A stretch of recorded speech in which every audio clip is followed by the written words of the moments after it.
नमस्कार। आज हम जिस विषय पर बात करने जा रहे हैं वो दरअसल एक बेहद संवेदनशील मुद्दा है। संवेदनशील मुद्दा इसलिए क्योंकि हमारे समाज की जो आधी आबादी है, यानी स्त्रियां, औरतें या लड़कियां, उनके प्रति जो हमारा व्यवहार, हमारी सोच और हमारा रवैया है, वो थोड़ा-सा त्रुटिपूर्ण है। और इसीलिए तरह-तरह से ये जो समाज का दुर्भावनापूर्ण व्यवहार है, वो किसी न किसी तरह स्त्रियों के प्रति परिलक्षित होता ही रहता है।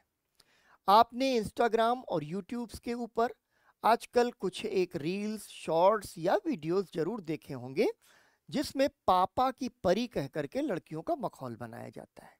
अक्सर उसमें कोई लड़की होगी जो एक्टिवा या स्कूटी ड्राइव कर रही होगी।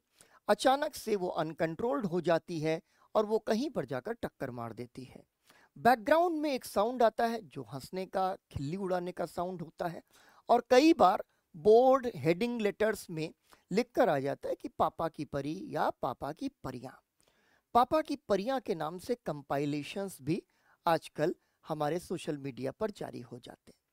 दरअसल समाज अपनी गति से चलता रहता है और उसके अंदर एक नॉर्मल सेट हो जाता है। नॉर्मल सेट होने का मतलब ये होता है कि कोई भी चीज़ हमें गलत ना लगती हो। तो कई बार हम ऐसी रील्स देखते हैं और आगे निकल जाते हैं।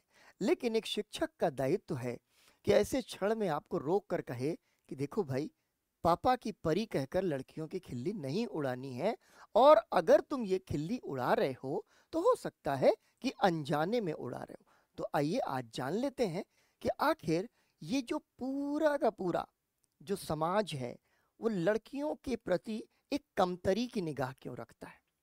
दरअसल हमारे समाज में लड़कियों की जो ये तरक्की है, उनका जो एक्सपोज़र है, वो बहुत पुराना नहीं है। अगर मैं कहूँ तो मेरी जो बड़ी बहन है, वो अपने समय में ये पहली पीढ़ी में का प्रतिनिधित्व करती थीं, जिन लड़कियों ने अपनी साइकिल्स पर या पैदल ट्यूशन जाना शुरू किया। अब ये कहा जा सकता है कि ट्यूशन जाने में ऐसी कौन-सी क्रांति है? दरअसल बालिका शिक्षा या लड़कियों को शिक्षा प्रदान करना, ये एक बड़ा संघर्ष रहा है। तो आम तौर पर अब लड़कियां जो है शहरों के भीतर पढ़ने के लिए जाया करती हैं।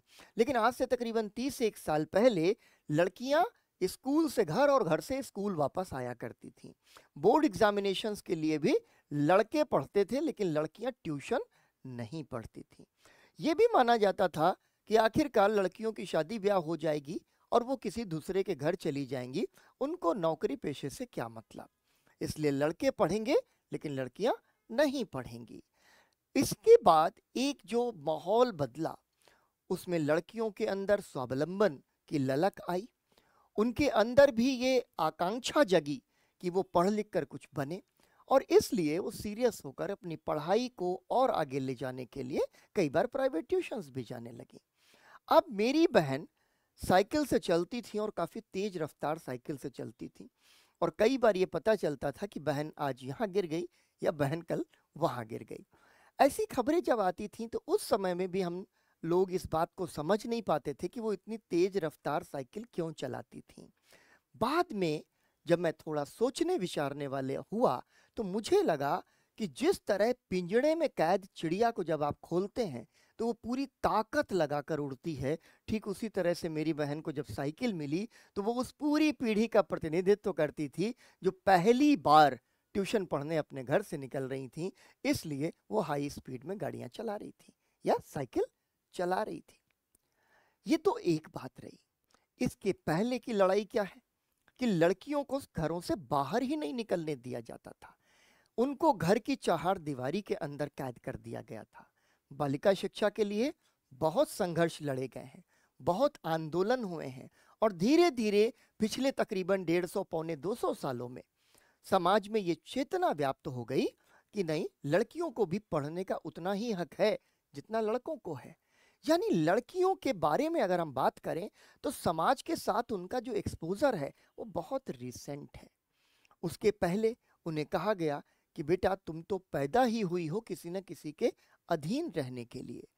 हर लड़की का पहला संरक्षक उसका पिता होता है, दूसरा संरक्षक भाई होता है। और वो भाई जो अपनी बहन पर ये निगाह जरूर रखता है कि कहीं वो रास्ते से भटक ना जाए, और भले ही भाई पहले ही रास्ते से बहुत ज्यादा भटका हुआ हो। शादी के बाद उस लड़की का जो संरक्षक हो जाता है उसका पति हो जाता है, और अक्सर शादी के बाद जब बच्चे होते हैं तो उसी लड़की का जो बेटा है वो अपनी माँ के ऊपर कमांड या कंट्रोल रखना चाहता है। तो यानी एक लड़की का जो जीवन है उसको समाज ने ऐसे ढाल दिया कि वो किसी न किसी पुरुष के संरक्षण में ही रहेगी।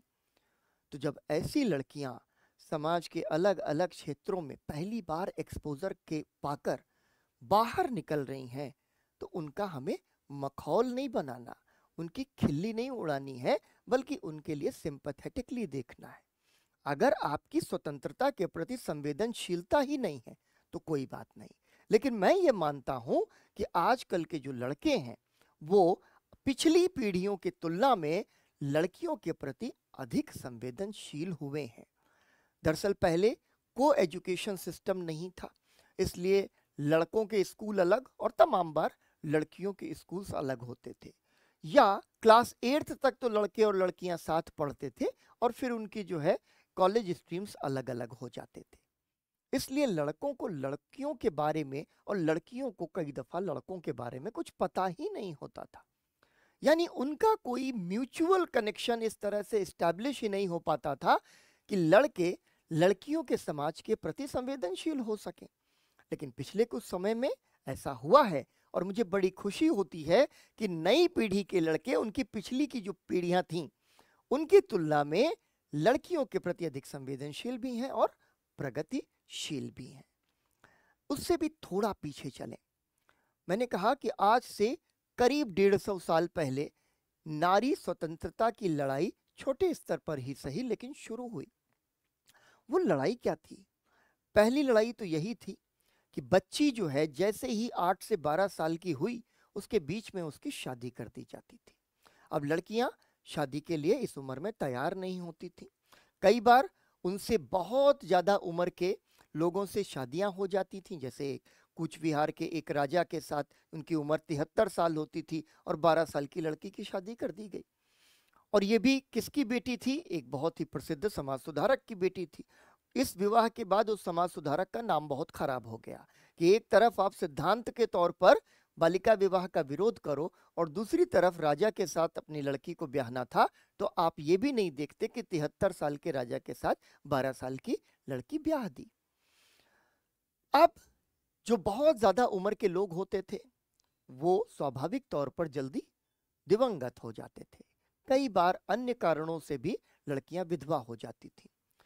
तो विधवा को स्वतंत्र जीवन जीने का हक नहीं होता था, अव्वल तो यह बात थी। इसलिए जैसे ही पति की चिता सजी उनको जो है जबरदस्ती ढकेल कर सती करवा दिया जाता था। कुछ एक केसेस में जरूर जो है महिलाएं इतनी ज्यादा गुलाम मानसिकता में ग्रसित हो चुकी होती थीं कि वह खुद भी चिता में कूदने की अपनी सहमति दे देती थी। लेकिन अक्सर ऐसे मामले होते थे जहां शराब पिलाकर या कोई नशा देकर उनको फिर बांस बल्लियों से ढकेल के चिता में जला दिया जाता था और फिर नारा लगा दिया जाता था कि देखिए कितनी पवित्र आत्मा थी, ये सती हो गई। अब ये माता सती के साथ एक प्रसंग चला। माता सती और भगवान शिव की कहानी अलग थी, लेकिन उसको सती के साथ जोड़ दिया, यानी कि लड़की को जिंदा रहने का ही अधिकार नहीं दिया। अगर वो जिंदा रह गई तो वो विधवा का जीवन निर्वाह करेगी, सफेद कपड़े पहनेगी, उसको किसी भी खास मौके पर समाज से दूर रखा जाएगा, उसको अशगुन माना जाएगा। वो साज श्रृंगार नहीं कर सकती, उसके जीवन में प्रेम और श्रृंगार का कोई स्थान नहीं हो सकता। तो दूसरी लड़ाई चली कि इस विधवा का पुनर्विवाह होने का हक होना चाहिए। इसके लिए भी बहुत संघर्ष हुआ। खैर, विधवा पुनर्विवाह हमारे आज के समाज में एक आम बात बन गई। तीसरी लड़ाई कि अगर वो विधवा है और जीवित है तो फिर अगर उसका पुनर्विवाह होता है या नहीं भी होता तो उसे कम से कम पढ़ाई करके अपने पैरों पे खड़े होने का हक मिले। तो अगली लड़ाई ये बनी कि बालिका शिक्षा समाज में सामान्य हो जानी चाहिए। बहुत समय लगा, इन लड़कियों को आजाद करके स्कूलों तक ले जाने में बहुत समय लगा, और आज भी ऐसा नहीं है कि हमारा समय और समाज इन रूढ़ियों से मुक्त है। ये जो लड़कियां हैं, ये जो बच्चियां हैं, औरतें हैं, इनके प्रति संवेदना पैदा करने का, संवेदना का मतलब होता है जो दुख उनको है उसके प्रति वेदना पैदा करना, उनके बराबर की वेदना पैदा करना। उसके लिए आपको ये इतिहास, ये अतीत टटोल कर देखना पड़ेगा। तो ये लड़कियां फिर स्कूलों में गईं और जैसा मैंने कहा आगे चल करके उन्होंने समाज के तमाम क्षेत्रों में अपनी सफलता के कीर्तिमान बनाए, झंडे गाड़े। ये हमारा रीसेंट पास्ट है। लेकिन क्या आप जानते हैं कि मानव के पूरे विकास क्रम के दौरान एक प्रक्रिया है जिस प्रक्रिया को इंग्लिश में कहते हैं ये सेक्सुअल डाइमॉर्फिज्म। ये सेक्सुअल डाइमॉर्फिज्म क्या होता है?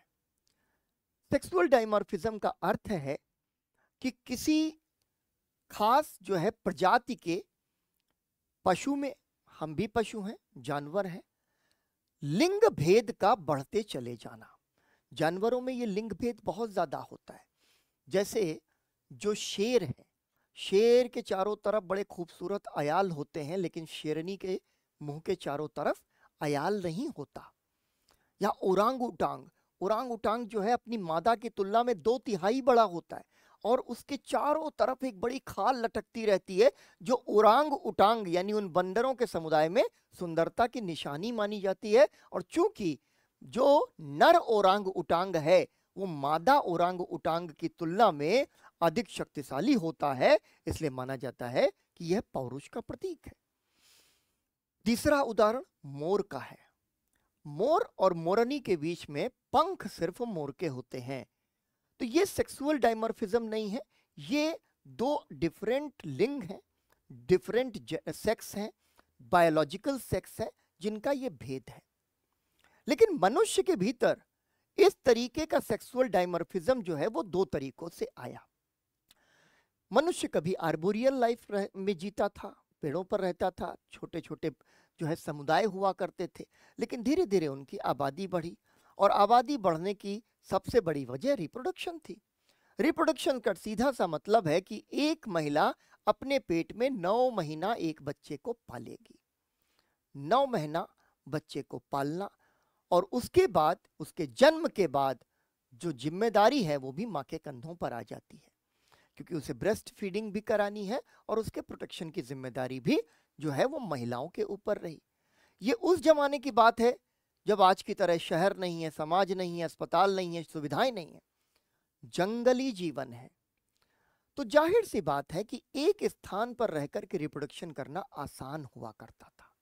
आसानी का मतलब महिला और पुरुष और उनके इर्द गिर्द एक छोटा सा समुदाय किसी एक जगह पर रहने लग गए, वहां पर रिप्रोडक्शन हो रहा है, यानी कि वहां पर महिलाएं जो हैं बच्चों को जन्म दे रही हैं। आज भी हमारे समाज में ये संघर्ष चल ही रहा है कि बड़ी तेजी से आबादी बढ़ रही है और कितने बच्चे होने चाहिए उसकी बड़ी अलग अलग आइडियल पॉलिसीज हैं और अलग अलग डिबेट्स भी हैं। लेकिन हम दो और हमारे दो ये एक प्रचलित नारा है, यानी आज भी ये कंसेंसस है कि एक महिला 2 बच्चे पैदा करेगी। लेकिन आज से अगर 50-60 साल पहले के अपने रिश्तेदारों नातेदारों के बारे में आप जानिए तो उनके 8 बच्चे, 10 बच्चे और कभी कभी अगर उनके मर जाने वाले बच्चे हैजा, कॉलरा या मलेरिया से मर जाने वाले बच्चों को गिन लें तो 13-13, 14-14 बच्चे महिलाएं पैदा करती थी। अब जरा आप अगर 9 महीना के गर्भाधान को तकरीबन 10 बच्चों से जोड़ लें औसत निकालकर, तो यानी एक महिला लगभग 8 से 9 साल केवल और केवल रिप्रोडक्शन का काम करती है और प्लस 10 इयर्स कम से कम उन बच्चों की ग्रूमिंग में देती है। यानी एक औसत महिला की जिंदगी का लगभग 20 साल उस जमाने में केवल प्रोडक्शन और प्रोडक्शन रिलेटेड एक्टिविटीज में निकल जाता था। अब यहां पर महिलाओं को किसी जगह रुकने की जरूरत थी, ठहरने की जरूरत थी। जाहिर सी बात है जब वो प्रेग्नेंट है तब वो बाहर के काम नहीं कर सकती, शिकार नहीं कर सकती, बहुत ज्यादा मैनुअल लेबर नहीं कर सकती थी, इसलिए धीरे धीरे धीरे वो अनस्किल्ड होती चली गई। अनस्किल्ड, ध्यान रखिएगा, इस पॉइंट को समझना बेहद जरूरी है। महिलाएं मैनुअल लेबर उनके कम पड़ा और या अपने घर के आसपास छोटा छोटा मैनुअल लेबर करती रही। उन्होंने युद्धों में भाग लेना छोड़ दिया, उन्होंने शिकार में भाग लेना छोड़ दिया, उन्होंने किसी भी तरीके की और ऐसी एक्टिविटी में भाग लेना छोड़ दिया जहां मसल पावर की जरूरत होती, इसलिए उनकी मसल्स थोड़ी सी वीक हो गई। बायोलॉजिकल डिफरेंस जाहिर सी बात है, दो विपरीत लिंग हैं या पृथक लिंग हैं, पुल्लिंग स्त्रीलिंग पुरुष और स्त्री, ये बायोलॉजिकल डिफरेंस है। लेकिन बायोलॉजिकल डिफरेंस के बाद जो मैंने आपको समझाने की कोशिश की कि ये सेक्सुअल डायमॉर्फिज्म है, कि एक समय में औरतें रिप्रोडक्शन के काम में लग गईं, इस वजह से वो काम नहीं कर सकी जो काम पुरुष करते थे, इसलिए धीरे धीरे धीरे धीरे महिलाओं के शरीर में कुछ परिवर्तन आते चले गए। ये क्या था? बायोलॉजिकल डिफरेंस एक बात है, लेकिन सोशल यानी समाज धीरे धीरे कुछ खास कामों में इंगेज करने लग गया कि आप तो बस कुकू पकाना करेंगे, आप तो बस खाना बनाएंगे घर के अंदर, बच्चों को पालेंगे और बाकी सारी की सारी जिम्मेदारी पुरुषों की होगी। तो जाहिर सी बात है कि बहुत लंबे समय तक औरतों ने वो काम किए ही नहीं जो काम आज हम उनसे अचानक करने की अपेक्षा करते हैं। तो ये महिलाओं का जेनेटिक चेंज है और इस वजह से महिलाएं जब नए नए सेक्टर्स में आई तो स्किल्ड होने में उन्हें टाइम लग गया। लेकिन क्या सच बात है कि आज भी महिलाओं को हम उतनी स्वतंत्रता देते हैं? क्या ऐसा तो नहीं है कि अभी बच्चे के पैदा होने के बाद हम लड़के और लड़की की ग्रूमिंग में ही बेसिक डिफरेंस रखते हैं? हम ये नहीं मानते कि लड़की कर सकती है, हम चाहेंगे कि उसे हम खाना बनाने के बर्तन दे दें, वो उनसे खेले, या वो जो है गुड्डे गुड़िया के खेल खेले जिसमें दोनों की शादियां करवाए और फिर गुड्डे के साथ गुड़िया को विदा कर दे। ये क्या है? ये सोसाइटल ग्रूमिंग है। हम अपने बच्चे को ऐसे पाल रहे हैं कि वो लड़की है तो लड़की होने पर उसे क्या क्या करना होगा ये बचपन से समझ जाए। ऐसे हंसा मत करो, ऐसे उठा बैठा मत करो, ऐसे घर के बाहर मत झांका करो, बाहर के लोगों से बात मत किया करो। ऐसी वर्जनाएं बहुत शुरुआत से ही लड़कियों के ऊपर थोपी जाने लगती हैं। और फिर कोई लड़की एक्टिवा लेकर के अगर अनकंट्रोल्ड होकर गाड़ी कहीं पर टक्कर मार दे तो आप क्या करेंगे? पापा की परी कह करके उसकी उंगली उड़ाएंगे? नहीं। आप जब थोड़ा सा भी समाज में पीछे जाते हैं तो आपको पता चलता है। इसीलिए इतिहास एक बड़ा रोचक विषय है, ये आपके जीवन से जुड़ी हर गुत्थी को चुटकी में सुलझा सकता है। तो यहाँ पर लंबे समय तक महिलाएं जो है खास तौर तरीके के कामों से अलग होती चली गई। लेकिन ऐसा भी नहीं है, आप प्राचीन समाजों में देख लीजिए, महिलाएं न सिर्फ बुद्धि और विवेक के बल पर अपनी सत्ता, अपनी हनक जमाए हुए थी, बल्कि युद्ध क्षेत्र का एक छोटा सा प्रसंग मैं आपको सुना देता हूं। रामायण में माना जाता है कि जो माता कैकेयी हैं वो बहुत ही तगड़ी सेनापति और योद्धा है। लेकिन मैं सिकंदर के समय की एक आपको बात बताता हूं। सिकंदर जब हमला कर रहा था, जो भारत की ओर आगे बढ़ रहा था, तो ये जो आज का अफगानिस्तान का इलाका है वहां कई सारे कबीले हुआ करते थे। उन कबीलों से उसका मुकाबला हुआ। एक जो कबीला था उसमें कुछ आर्चर्स थे, तीरंदाज थे, जो बड़ी तेजी से पोजीशन बदल बदल कर हमला कर रहे थे। एक तीरंदाज कभी किसी पेड़ से अचानक हमला करता है और यहाँ पर जो मकदूनिया की सेना है, जो सिकंदर की सेना है, वो जब तक उसको घेरे तब तक वो पहाड़, पत्थर, पेड़ से कूद कूद करके किसी दूसरी जगह पर पोजीशन ले लेता था और वहां से हमले करता था। पूरी सेना में खलबली कि ये जो सैनिक आए हैं इस कबीले के, तो बहुत ही जबरदस्त हैं, सिकंदर की सेना को बहुत नुकसान पहुंचा रहे हैं। और बाद में किसी के आश्चर्य की सीमा नहीं रही जब एक सैनिक को पकड़ लिया गया, हत्या करके उसकी डेड बॉडी को लाया गया और अलेक्जेंडर या सिकंदर के सामने रखा गया और कहा गया कि साहब ये तो स्त्री है, यानी इतनी वीरता से लड़ने वाली ये स्त्रियां हैं। तो फिर सिकंदर एक ऐसे समाज में घुस रहा था जहां पर उसे अलग अलग तरह के अनुभव होने वाले। कहने का मतलब है कि ऐसा नहीं है कि आपने ये मान लिया कि लड़कियां ये कर सकती वो नहीं कर सकती, लड़कियां वो हर काम कर सकती हैं, तो आप तो बहुत समय तक उनको अनस्किल्ड किया हुआ है। अनस्किल्ड अनस्किल्ड और स्किल्ड होना क्या होता है? जो हमसे पहले की पीढ़ी थी वो मैथमेटिक्स के इक्वेशंस कैसे सॉल्व करती थी, अपने बाबा और दादी से पूछिएगा, वो शायद आपको बेहतर बता पाएंगे। वो कविताएं पढ़ते थे, उनको मौखिक रूप से जो है सूत्र याद थे, ओरल फॉर्मूलाज, और उनसे वो कॉम्प्लिकेटेड इक्वेशंस को सॉल्व कर देते थे। उसके बाद की पीढ़ी आई, वो पूरी पीढ़ी जो है वो कागज और पेन लेकर के बड़ी तेज कैलकुलेशन करने वाली पीढ़ी थी, जो मेरी पीढ़ी थी। हम लोग बड़ी बड़ी शीट लेकर के ये टूर्नामेंट कर रहे होते थे 10-10 लोग कि इस वाली थ्योरम को सबसे पहले सॉल्व करके कौन दिखाएगा, या इस वाली इक्वेशन को सबसे पहले सॉल्व करके कौन दिखाएगा, क्योंकि हमारी कैलकुलेटिव एबिलिटीज बहुत हाई थी। उसके बाद आ गया मोबाइल। मैं दावे के साथ कह सकता हूं कि मोबाइल के आने के बाद कैलकुलेटिव एबिलिटीज वीक हो गई हैं। आज किसी को कागज और कलम पर अगर आप तेजी से कैलकुलेशंस देने लगाने को कहें तो शायद वो हमारी तरह स्किल्ड नहीं होगा। क्यों? स्किलिंग और अनस्किलिंग का प्रोसेस है। अगर आप किसी बच्चे को बचपन से उसके पैर बांध दें आपस में, और शुरुआती 4 साल 5 साल वो एक कदम भी न चले, तो उसके पैर कमजोर हो जाएंगे और हो सकता है कि वो जीवन भर चल ही न पाए।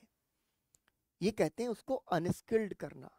तो जब लड़कियां आपके समाज के किसी भी क्षेत्र में सिर्फ पापा की परी के संदर्भ में नहीं, आपको कुछ करती दिखाई दें, वो आपके बराबर हैं, आपसे कई बार तो ऊंची हैं। मैं एज अ टीचर जिन यूनिवर्सिटीज में रहा, वहां पर लड़कियों की परफॉर्मेंस हमेशा लड़कों से बेहतर रही। सीबीएसई बोर्ड के रिजल्ट्स आते हैं, हमेशा लड़कियां ही टॉप करती हैं। या आपके जो है यूपीएससी तक के जब रिजल्ट आते हैं, कई बार जो टॉप रैंकर्स होती हैं वो लड़कियां होती हैं। यानी जिन फील्ड में लड़कियां रही हैं, लड़कों को पछाड़ दे रही हैं। मैं ये नहीं कह रहा हूँ कमजोर होते हैं या लड़कियां मजबूत होती हैं, या लड़कियां जो है कमजोर होती हैं और लड़के मजबूत हैं। मैं ये कह रहा हूँ कि अगर लेवल प्लेइंग ग्राउंड मिलेगा तो दोनों बराबर होते हैं। और इस नजरिए से जब आप लड़कियों के बारे में सोचना शुरू करेंगे तो आप उनके 10 गुनाह इसलिए माफ कर देंगे कि शायद अतीत में उनके साथ कुछ अन्याय या अत्याचार हुए हैं, उनके साथ विभेद हुआ है, और अब हम इस विभेद को अपने समाज में प्रचलित नहीं रहने देंगे। लड़कियों और लड़कियों के समाज के प्रति देखने का आपका नजरिया बदल जाएगा। आज के वीडियो का यही उद्देश्य था कि जब भी सोशल मीडिया पर आप जाइए तो एक अधिक संवेदनशील प्राणी, एक अधिक संवेदनशील पुरुष और एक अधिक संवेदनशील महिला बनकर जाएं। मिलते हैं ऐसे ही वीडियो में। बहुत बहुत शुक्रिया।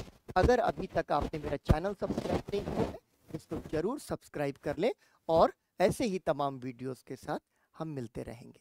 नमस्कार।